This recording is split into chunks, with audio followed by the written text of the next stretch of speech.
Imagine having a good job but being stuck living in a tent because you can't find an affordable apartment. This is the reality for many in the Netherlands. Actually, there's a massive shortage of 390,000 houses in the Netherlands. It's causing chaos, with prices skyrocketing, scams, and countless people struggling to find a place to live. Here's an example of how crazy things are. The Netherlands has something called social housing with rent control, which sounds amazing, right? It helps people with lower incomes afford a place to live. But the problem is, if you want to live in a nice place like Amsterdam, you might have to wait for 19 years to get a house. You could literally start a family, raise a kid, and by the time they're all grown up, you might finally get that house. Crazy, huh? However, the root cause of this housing crisis is the Netherlands' immigration boom, which is also threatening the economy. Most part because migrants include refugees, students, and people moving to the Netherlands for work. In 2022, a record-breaking 403,000 people entered the country, which is a staggering 223,000 more than those who left. That's the equivalent of 1.5% of the entire population. It's like adding a whole new city every year. These days, roughly 1 in 4 people in the Netherlands were either born abroad or have a non-native background. This is partly due to relaxed immigration policies in the past and generous social safety programs, making the country a magnet for international migrants. However, this rapid influx has also sparked controversy. In December 2023, the country was shaken by the results of a national election. The right-wing Party for Freedom, led by the outspoken Geert Wilders, won just 37 seats in the country's 150-seat legislature, making it the largest single bloc. At the heart of Wilders' campaign, which had dominated Dutch media for months, was one burning issue: immigration. While the Netherlands had historically maintained an open stance on immigration, attitudes have shifted over the past decade, with rising opposition fueled by increased migration. Wilders and similar politicians targeted non-EU immigration, particularly from majority Muslim nations like Morocco and Syria. They highlighted statistics showing higher welfare dependency and crime rates among these groups, attributing them to the economic woes faced by the Dutch populace. Yet, it's crucial to acknowledge that migrants contribute to the Dutch economy. They fill labor gaps and aid economic growth. However, despite their contributions, wages have stagnated for more than a decade, while housing prices have skyrocketed, quadrupling in the last 30 years.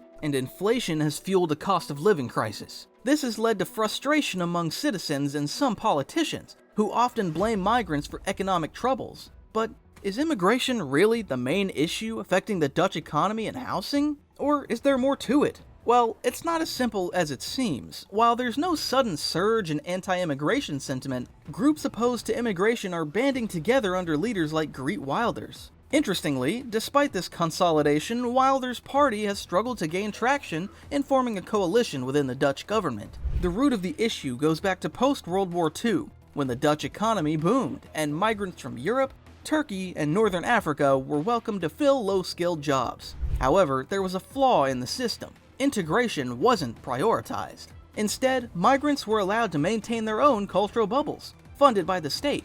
Initially, it was assumed these migrants would leave after a few years, but that wasn't the case. More and more families reunited with the original migrant workers, who had become citizens. Family reunification became the main reason for immigration for 30 years. These new arrivals often settled in already crowded cities like Amsterdam and Utrecht, which already had higher unemployment and crime rates. Over time, concern grew about a divided society, with immigrants and native Dutch living separate lives. This parallel society was partly a result of the failed integration policies of the 1960s. So what happens next? The 2000s saw a shift. The government finally started focusing on integrating immigrants while also tightening immigration laws. But despite these efforts, immigration rates continue to climb, exacerbating social polarization.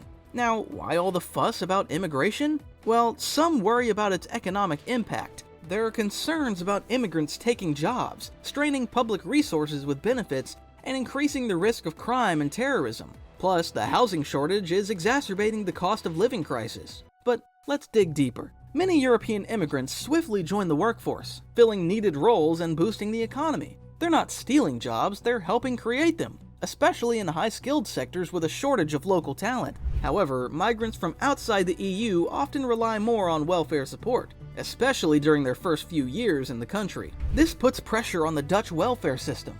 Historically, Dutch policies didn't focus much on integrating migrants, making it hard for them to develop language skills and qualifications for better jobs. And back in 2008, the world was hit by a big economic crisis. When this happened, everything seemed to come to a halt, especially construction. It's like the construction industry hit the brakes hard and struggled to get back on track. Even after things started looking up, the number of houses being built didn't bounce back to where it was before. So, with a growing population and fewer houses being built, you can guess what happened next. A housing shortage. Government policies didn't help matters either. Instead of boosting construction when it slowed in 2008, they tightened mortgage options to ease housing demand. Then, in 2012, they stepped back, allowing private investors to take the reins. When the economy bounced back, home buyers found limited options and soaring prices due to the earlier scarcity. Adding to the chaos, the government's inconsistent approach to housing policies only fueled uncertainty in the market, and bureaucratic hurdles made building anything a nightmare.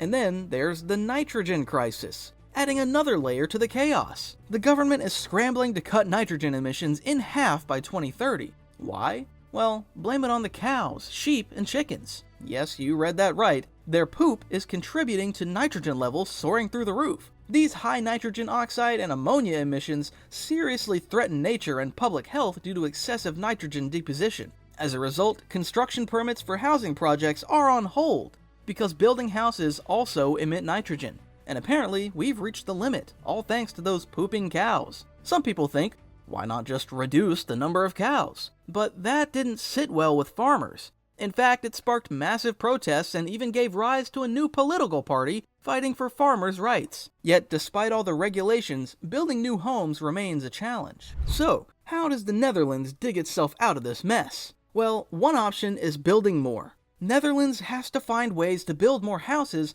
while minimizing nitrogen pollution. This might involve innovative construction techniques or exploring alternative locations for development. Also, rethinking financial aid for first-time buyers and regulating skyrocketing rents could free up space in the market. Immigration can't be entirely shut off as the country needs skilled workers, but better integration of newcomers could help. Some political parties are pushing to restrict the number of students in the Netherlands, and they think this could ease the housing crunch a bit. But it's a tricky move because more students mean more money for universities and boost the economy. So it's not just a simple fix. But you know who catches a lot of criticism in this mess? Private investors. Especially in big cities, wealthy individuals and companies are buying up multiple buildings. Then they rent out rooms or apartments at sky-high prices. Can you believe this single room with a view of Amsterdam cost 125,000 euros? That's insane! So, if you enjoyed the video, why not hit that subscribe button?